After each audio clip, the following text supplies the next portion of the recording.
శ్రీమాత్రే నమః. అందరికీ నమస్తే అండి. ఈ నెల 26వ తారీఖు బుధవారం రోజైతే మహాశివరాత్రి పండుగనైతే జరుపుకుంటాము. ఆ రోజు పూజ ఎలా చేసుకోవాలి ఏంటి అనేదైతే నేను ఈ వీడియోలో చూపిస్తా చూడండి. అంతకన్నా ముందు నేను ఆల్రెడీ అయితే ఒక వీడియో అయితే అప్లోడ్ చేశానండి. శివలింగం ఉన్న వాళ్ళు అభిషేకం పంచామృతాలతో అభిషేకం ఎలా చేసుకోవాలి, రుద్రాక్ష దీపం, అఖండ దీపం అవన్నీ అయితే పెట్టి ఆ వీడియోలో అయితే చూపించాను. ఆ వీడియో ఎవరైనా చూడని వాళ్ళంటే చూడండి. ఈ వీడియో కింద లింక్ అయితే పెడతాను చూడండి. ఈ వీడియో ఏంటంటే శివలింగం లేకున్నా పూజ సింపుల్గా ఎలా చేసుకోవాలి ఏంటి అనేది అయితే ఈ వీడియోలో చూపిస్తా చూడండి. అంతకన్నా ముందు మన ఛానల్ ఇంకా ఎవరైనా సబ్స్క్రైబ్ చేసుకోకపోతే కంపల్సరీగా సబ్స్క్రైబ్ చేయండి. కంపల్సరీగా ఒక లైక్ అయితే ఇవ్వండి. మీరు ఇచ్చే లైక్ వల్ల ఇంకా కొంతమందికి అనేది రీచ్ అవుతుందండి. ఇక్కడ నేను ఆల్రెడీ అయితే సపరేట్గా ఇలా పీఠం అయితే వేసుకుంటున్నానండి. మీరు పూజ గదులు కుదిరితే పూజ గదులైనా వేసుకోవచ్చండి. ఇక్కడ ఒక పీఠం వేసుకొని ఒక క్లాత్ పరుచుకొని 3 గిప్పులు అయితే బియ్యం అయితే పోసుకొని పసుపు కుంకుమ వేసి స్వామి అమ్మవారి ఫోటోని అయితే ఈ విధంగా పెట్టి పువ్వులతో అయితే అలంకరించుకున్నానండి. అటు ఇటు పసుపు కుంకుమలు కూడా అయితే పెట్టుకొని ఇక్కడ నేను పసుపు గౌరమ్మను అయితే చేసుకున్నానండి. పసుపు గౌరమ్మ పసుపు గణపతిని అయితే చేసుకోవచ్చు. నా దగ్గర ఇక్కడ గణపతి విగ్రహం ఉంది కాబట్టి నేను ఇక్కడ పసుపు గౌరమ్మను చేసుకొని అమ్మకు పూజ అయితే ఈ విధంగా అయితే చేసుకొని అక్షింతలు అలానే వస్త్రము అది వేసుకొని పువ్వులతో అయితే ఈ విధంగా అయితే అలంకరించుకుంటున్నాను చూడండి. అలానే ఇక్కడ గణపతి విగ్రహం ఉంది. ఈ విధంగా అయితే వస్త్రం వేసి పువ్వులతో అయితే ఈ విధంగా అయితే అలంకరించుకుంటున్నాను. మనం ఫస్ట్ ఏ పూజ చేసినా కూడా గణపతికి అయితే పూజ అయితే చేస్తామండి.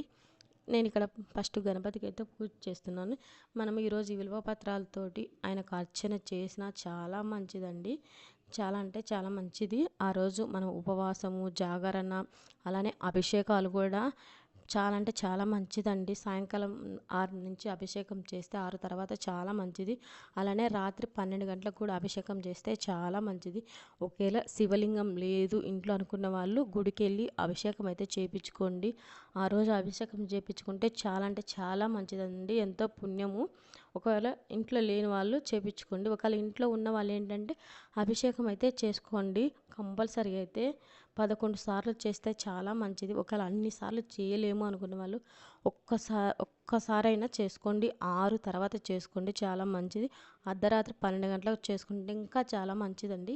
అంటే అంత కుదరలేని వాళ్ళు జాగారం చేసుకునే వాళ్ళైతే ఉంటుంటారు కదా, వాళ్ళు చేసుకుంటే చాలా మంచిది. జాగారం కూడా ఆ రోజు అంతా మేలుకొని ఉంటే చాలా మంచిది. ఒకవేళ ఎవరైనా ఉండలేము అనుకుంటే 12 దాకా అయినా ఉండి పడుకోవచ్చండి. ఆ రోజు విలువ పత్రాలతో ఈ విధంగా అయితే స్వామివారికి అష్టోత్తర నామాలు అవన్నీ చదువుకుంటూ విలువ పత్రాలతో అయితే పెట్టుకుంటే చాలా మంచిదండి.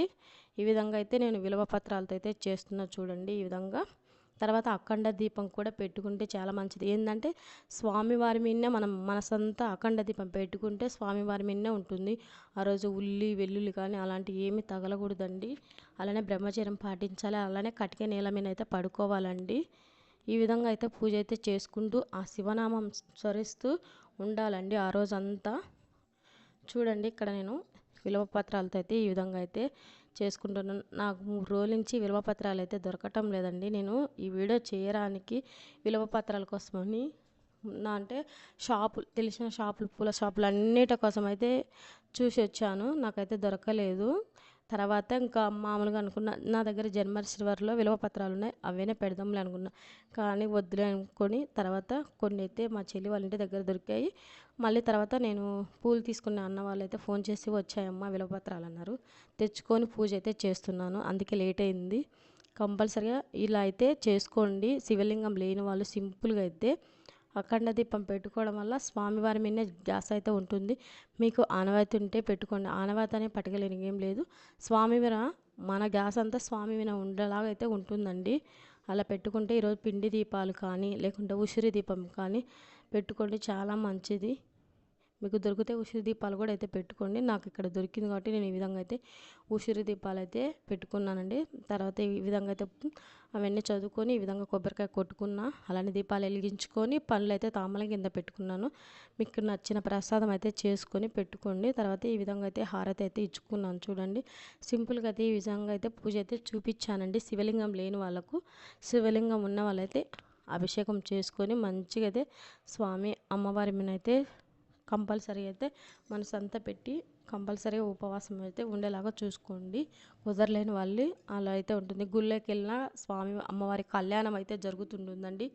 ఆ కళ్యాణానికి కూడా వెళ్ళి మనము అంటే జాగారం చేస్తూ ఉంటాం కదా, ఆ కళ్యాణానికి వెళ్ళి చూడొచ్చు. గుళ్ళోకి వెళ్ళి మంచిగా అయితే ఆ శివయ్య ఆశీస్సులు అందరి మీద ఉండాలని మనస్ఫూర్తిగా అయితే కోరుకుంటున్నాను అండి. ఇదేనండి ఈరోజు వీడియో. ఈరోజు వీడియో ఇదండి. మరొక వీడియోతో అయితే మళ్ళీ మీ ముందుకు వస్తాను. మట్టి శివలింగం ఎలా చేసుకోవాలి ఏంటనేది అయితే నెక్స్ట్ వీడియోలో అయితే చూపిస్తా చూడండి. మీకు వీడియో నచ్చితే లైక్ చేయండి. ప్లీజ్ సబ్స్క్రైబ్ చేసుకోండి మన ఛానల్.